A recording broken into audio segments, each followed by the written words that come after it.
Well everyone, it's time for us to take a look at the iPhone 11 Pro Max and see how this iPhone holds up in the middle part of 2023. Now a few things have changed with this iPhone, and I've been lucky enough to actually basically install iOS 17 on this thing, and I will tell you there are some things to keep in mind with this iPhone, but for the most part, I still like it. It's still a very, very good iPhone that I still love. So let's take a look at it. First things first, on the outside, this phone on the front still has a 6.5-inch Super Retina XDR OLED display, and not much is going to change there. It's going to maintain that display for the rest of its existence, so it's never really going to change. 60Hz panel, notch up top, pretty good looking phone. There's not really too much to complain about here, to be honest. You have the lightning port at the bottom. You have the frosted glass back on the back of this phone, which looks beautiful. Still one of my most favorite things Apple did with this phone, and the fact that it still looks this good these many years later is amazing. You're also getting that triple camera setup on the top left of this phone, wireless charging, you're getting IP certification, and overall, it's still a very good looking iPhone that still has a lot of quality and a lot of capability, and it's still one of my most favorite looking iPhones for sure at the end of the day. Now, moving on to basically the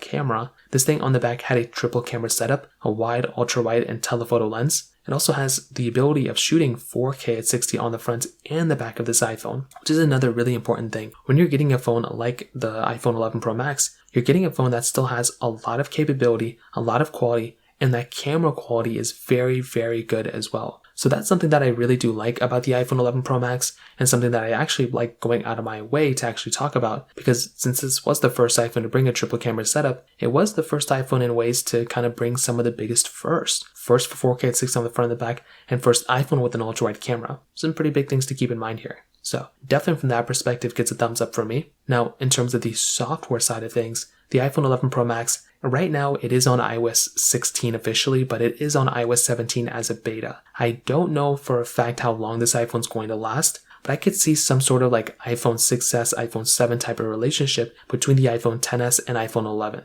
So with the iPhone XS Max, that iPhone could potentially get like 2 or 3 more iOS updates, and I feel like the iPhone 11 Pro Max is going to match that. So I feel like the iPhone 11 Pro Max could get iOS 18 and 19 and maybe even 20. I could be completely wrong here, but that is an idea that I kind of have. So who knows, but that's just kind of something to keep in the back of your head. But iOS 17 so far has been okay. It's been actually pretty decently stable. I haven't really had crazy amounts of like bugs, but it is nowhere near an official update. So I would please just recommend you to not install iOS 17 just yet, but I will keep it installed on my iPhones and update all my iPhones accordingly when the betas come out to keep you guys up to date, so you don't have to go ahead and install it on your own iPhone. At least you can have somebody else who is probably going to install it on their iPhone, which is the same one as yours. So performance-wise, this thing does have that Apple A13 Bionic chip inside of it with 4GB of RAM. And I still feel like a phone like the iPhone 11 Pro Max is still a very good performing iPhone. I still think this thing can handle pretty much a majority of things I throw at it. Anytime I do a speed comparison between an iPhone 11 or 11 Pro Max or 11 Pro